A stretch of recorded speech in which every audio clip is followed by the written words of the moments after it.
రాజు మనవాడైతే దెబ్బలకు కొదవే ఉందని చెప్పి గతంలో ఏదో పాతకాలపు సామెత ఉండేది.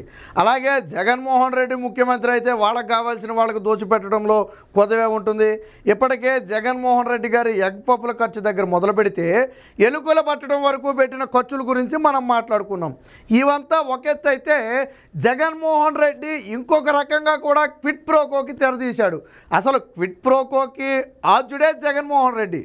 జగన్మోహన్ రెడ్డి ఏదైతే ఈ హిస్టరీ ఉందో ఈ అవినీతి హిస్టరీని లా పుస్తకంలో చేర్చారు. అంటే భవిష్యత్తులో ఇలాంటి నేరాలు జరిగితే అదొక కేస్ స్టడీ వాళ్ళకి. సో అంత ఘన చరిత్ర కలిగినటువంటి వ్యక్తి, లేని సూట్ కేస్ కంపెనీలు సృష్టించి డబ్బులు వసూలు చేసినటువంటి వ్యక్తి. సరే, ఇదంతా అందరికీ తెలిసిన కథే. ఇప్పుడు ఎందుకు హైకోర్టు జగన్మోహన్ రెడ్డి ఫోటో వెనకమాల పెట్టాము అంటే న్యాయవాదులకు కూడా జగన్మోహన్ రెడ్డి దోచిపెట్టాడు. ఇక్కడ రెండు రకాలు. ఒకటి, జగన్మోహన్ రెడ్డి కేసులు వాదించిన వాళ్ళే మొన్న ప్రభుత్వంలో కూడా న్యాయవాదులుగా ఉన్నారు. అంటే జగన్మోహన్ రెడ్డి గతంలో గత 10 ఏళ్లుగా తన కేసులు ఎవరైతే వాదించుకుంటూ వచ్చారో వారికి జగన్మోహన్ రెడ్డి ఇచ్చిన బంపర్ ఆఫరు వాళ్ళకి ప్రభుత్వంలో పదవులు ఇవ్వటం. సరే, అది పక్కన పెడదాం కాసేపు. దాంతోపాటు అదనంగా దోచిపెట్టడం అంటే ఇవ్వాల్సిన దానికి దాదాపుగా 10 రెట్లు ఎక్కువ ఇవ్వటం. రూపాయి ఇవ్వాల్సిన దగ్గర 10 రూపాయలు ఇవ్వటం, 10 రూపాయలు ఇవ్వాల్సిన దగ్గర 100 రూపాయలు ఇవ్వటం. ఇలాగా జగన్మోహన్ రెడ్డి అడ్డగోలుగా దోచిపెట్టాడు. ఇక అసలు విషయంలోకి వెళ్తే చింతల సుమన్ అనే ఒక వ్యక్తిని జగన్మోహన్ రెడ్డి ప్రత్యేకంగా కావాలని కొన్ని కేసుల నిమిత్తం నియమించుకోవడం జరిగింది. సాధారణంగా న్యాయశాఖలో 279 జీవో ప్రకారం ఒక పీపీ అంటే ఒక పబ్లిక్ ప్రాసిక్యూటరు హైకోర్టుకి వెళ్ళి వాదనలు వినిపించినా లేదా హైకోర్టులో కనిపించి వచ్చినా 5,000 రూపాయలు ఇవ్వాలి. ఇది అందులో ఉన్నటువంటి ఆ జీవోలో ఉన్నటువంటిది. దీనికి ఆర్థిక శాఖ ఆమోదం కూడా ఉంది. అంటే ఒక పబ్లిక్ ప్రాసిక్యూటర్ ఫర్ సపోజ్ ఒక 10 కేసుల్లో హాజరయ్యాడు అనుకోండి హైకోర్టులో, 10,500 50,000 ఇవ్వాలి. సో ఇది 279 జీవో చెబుతున్నమాట. కానీ జగన్మోహన్ రెడ్డికి అసలు ఈ జీవోలతోనే పని లేదు. తనకు ప్రత్యేకంగా తాను జీవోలు సృష్టించుకున్నాడు. 208 జీవో అని ఒకటి, అలాగే 91 జీవో ఒకటి అని చెప్పి తనకు తాను జీవోలు సృష్టించుకుని 5,000 రూపాయలు ఇవ్వాల్సిన దగ్గర ఎంత ఇప్పించాడో తెలుసా? 44,000 రూపాయలు ఇప్పించాడు. విచిత్రం ఏంటంటే, సరే ఇది ఒక కేసుతోనో 2 కేసుతోనో పోతే సరే ఒక 50,000తోనో 1,00,000తోనో పోయింది అనుకోవచ్చు. గతంలో ప్రభుత్వం మీద ఈ కోర్టు కేసులు చాలా ఎక్కువ ఉండేవి. మనకు తెలుసు, బిల్లుల చెల్లింపు దగ్గర మొదలు పెడితే కోర్టు ధిక్కరణ కేసుల వరకు అనేక కేసులు ఉండేవి.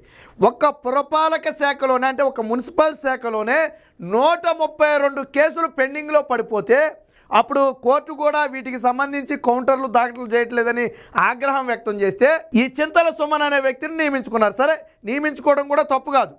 సరే, నీకు కావాల్సిన వ్యక్తిని నియమించుకున్నావు.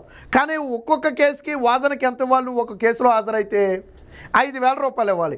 కానీ 132 కేసుల్లో హాజరైనందుకు 44,000 చొప్పున 58 లక్షలు కట్టబెట్టాడు. ఇది ఒక్క న్యాయవాది విషయంలో మనకు బయటకు వచ్చినటువంటి అంశం, ఇతర విషయాలు కాదు.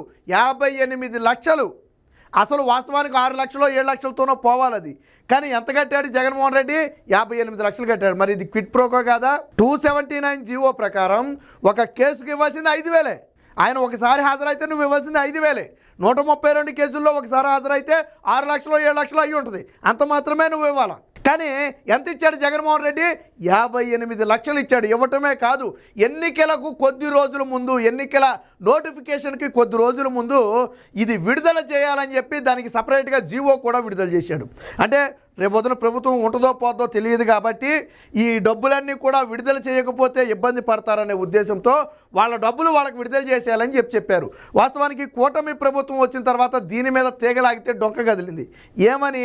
అసలు వీళ్ళు తీసుకొచ్చినటువంటి జీవోలకు ఆర్థిక శాఖ ఆమోదం లేదు. ఆర్థిక శాఖ ఆమోదం లేకుండా వీళ్ళు జీవోలు తీసుకురాకూడదు.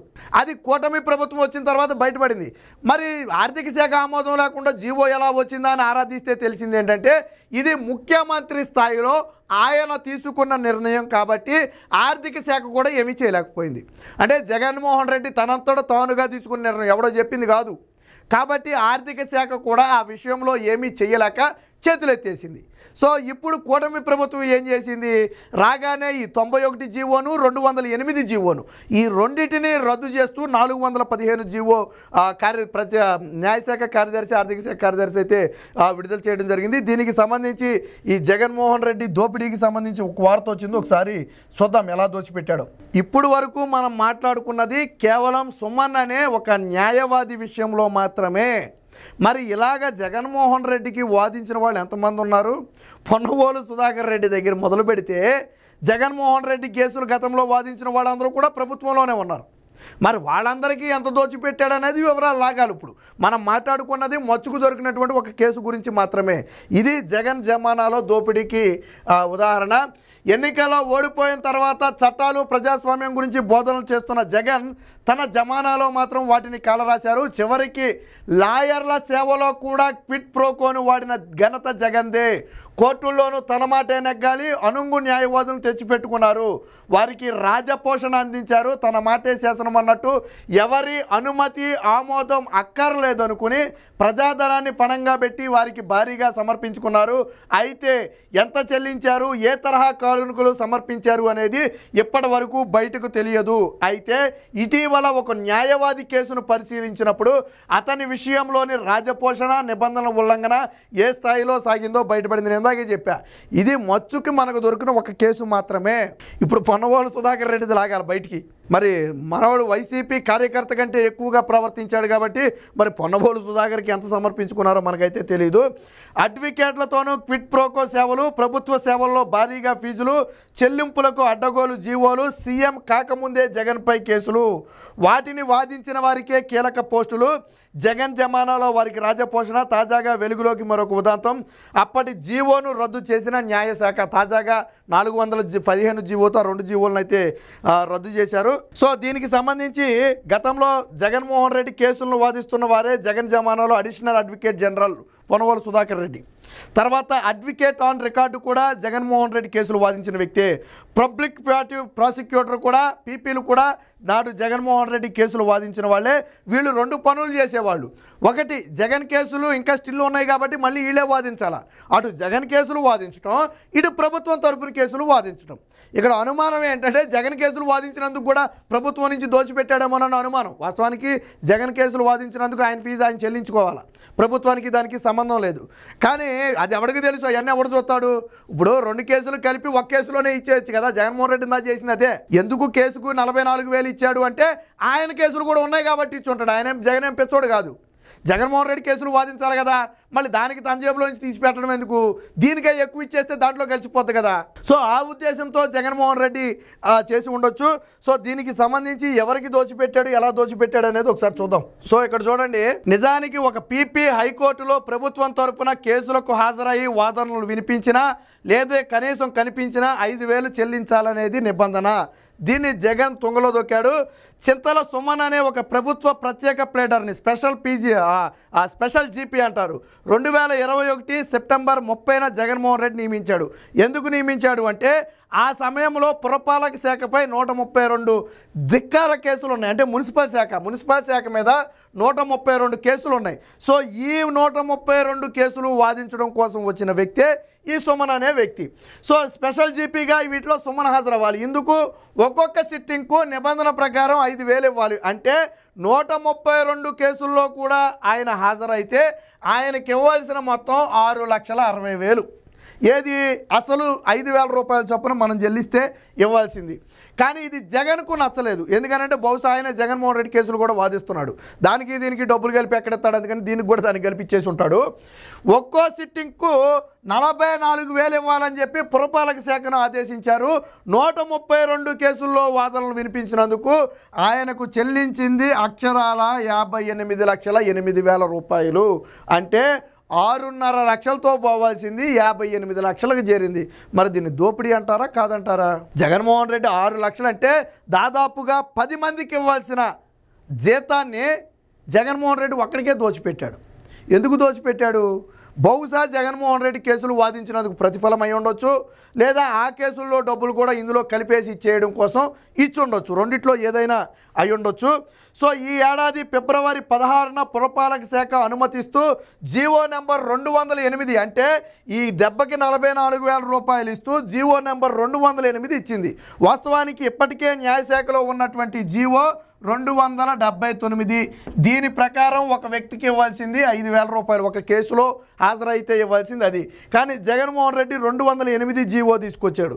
ఆ తర్వాత 23న చెల్లింపులకు ఆమోదం చెబుతూ న్యాయశాఖ మళ్ళీ 91, ఇదేమో ఆర్థిక శాఖ తెచ్చింది, పురపాలక శాఖ తెచ్చింది 208, ఇదేమో న్యాయశాఖ తెచ్చింది. ఇదంతా ఎప్పుడు జరిగింది? ఎన్నికల నోటిఫికేషన్ రావడానికి కొద్ది రోజుల ముందు సాగిన పరంపర. ఈ ఫీజుల ప్రతిపాదన 2021లో న్యాయశాఖ విడుదల చేసిన జీవో నెంబర్ 279కు విరుద్ధంగా ఆర్థిక శాఖ ఆమోదం లేకుండా తీసుకొచ్చారు. అంటే ఈ జీవోకు విరుద్ధంగా తీసుకొచ్చినటువంటి జీవోనే ఈ 208, 91 జీవోలు. స్పెషల్ జీపీల కేసు విచారణలో హైకోర్టుకు హాజరైనందుకు ఎంత ఫీజు ఇవ్వాలనేది ఈ 279 జీవో ఆల్రెడీ చెబుతుంది. కానీ జగన్ నిర్ణయం వెలువడిన తరువాత జీవో నెంబర్ 208కి ఆర్థిక శాఖ ఆమోదం లేనే లేదు. సరే, దీనికైనా ఆర్థిక శాఖ ఆమోదం తెచ్చుండుంటే సరే, ఏదో లీగల్గా చచ్చారులే, దోచిపెడితే దోచిపెట్టారు, లీగల్గా వెళ్ళారులే అనుకోవచ్చు. కానీ దీనికి ఆర్థిక శాఖ ఆమోదం లేదు. బహుశా అప్పుడు ఆర్థిక శాఖ అధికారులు కూడా మనకెందుకు వచ్చిన తలనొప్పి అనుకున్నారేమో. ఆర్థిక శాఖ ఆమోదం లేదు. నిజానికి ఆ జీవోను ఆర్థిక శాఖ ఆమోదానికి పంపించాలి. కానీ సీఎం స్థాయిలోనే నిర్ణయం తీసుకున్నారు. ఫీజుల చెల్లింపులకు జీవో ఇచ్చినా ఆర్థిక శాఖ వాటిని ప్రాసెస్ చేయలేదు. దానిపై కొన్ని ఒత్తిళ్లు వచ్చినా అప్పటికే ఎన్నికల నోటిఫికేషన్ రావడంతో అది కాస్త ఆగిపోయింది. ఇక్కడ ఆర్థిక శాఖ అధికారులు బుర్ర పెట్టారు కొద్దిగా. ఈ జగన్మోహన్ రెడ్డి తెచ్చిన ఈ 208 జీవో ఖచ్చితంగా నిబంధనలకు విరుద్ధం. రేపు మనం దీన్ని ఆమోదిస్తే మన మెడకు చుట్టుకుంటుందని భావించి వాళ్ళు ఏం చేశారంటే మిన్నుకుండిపోయారు, ఏమీ తెలియనట్టు ఉండిపోయారు. అదే సమయానికి ఎన్నికల కోడ్ కూడా రావడంతో వాళ్ళు బ్రతికి బట్టగట్టారు. ఇప్పుడు అదే జీవోకు సంబంధించి ఆ కూటమి ప్రభుత్వం వచ్చిన తర్వాత విచారణ చేసి జీవో నెంబర్ 415 ద్వారా న్యాయశాఖ కార్యదర్శి వి సునీత ఈ రెండింటిని 91, 208 రద్దు చేస్తూ ఈ ఏదైతే దెబ్బకి 44,000 రూపాయలు చెల్లించే విధానం ఉందో దానికైతే స్వస్తి పలికారు. అంటే యథావిధిగా ఇప్పుడు ఒక కేసుకు హాజరైనందుకు వారికి 5,000 రూపాయలు మాత్రమే వస్తాయి. అంటే జగన్మోహన్ రెడ్డి దోపిడీ చెప్పడం కోసం చెప్పినటువంటి ఒక ఉదాహరణ ఇది. ఇది సుమన్ అనే ఒక వ్యక్తి గురించి మనం తీసుకున్నటువంటి ఉదాహరణ. మరి ఇలాగే జగన్మోహన్ రెడ్డి పొన్నవోలు దగ్గర మొదలు పెడితే ఇంకా 2-3 జగన్మోహన్ రెడ్డి కావాలని తెచ్చిపెట్టుకున్న వాళ్ళు ఉన్నారు, తన కేసులు వాదించేవాళ్ళు. మరి వాళ్ళకే స్థాయిలో దోచిపెట్టాడు. ఇది న్యాయశాఖలోనే జరిగిందా, ఇతర శాఖల్లో కూడా ఈ విధంగా దోచిపెట్టారా? ఇలా ఇప్పుడు అనేక అనుమానాలు వస్తున్నాయి. దీనికి సంబంధించిన పూర్తి వివరాలను కూడా ప్రభుత్వం రాబట్టే ప్రయత్నం చేస్తుంది. మొత్తంగా జగన్మోహన్ రెడ్డి దోపిడీ విధానం మరొకసారి బయటపడింది.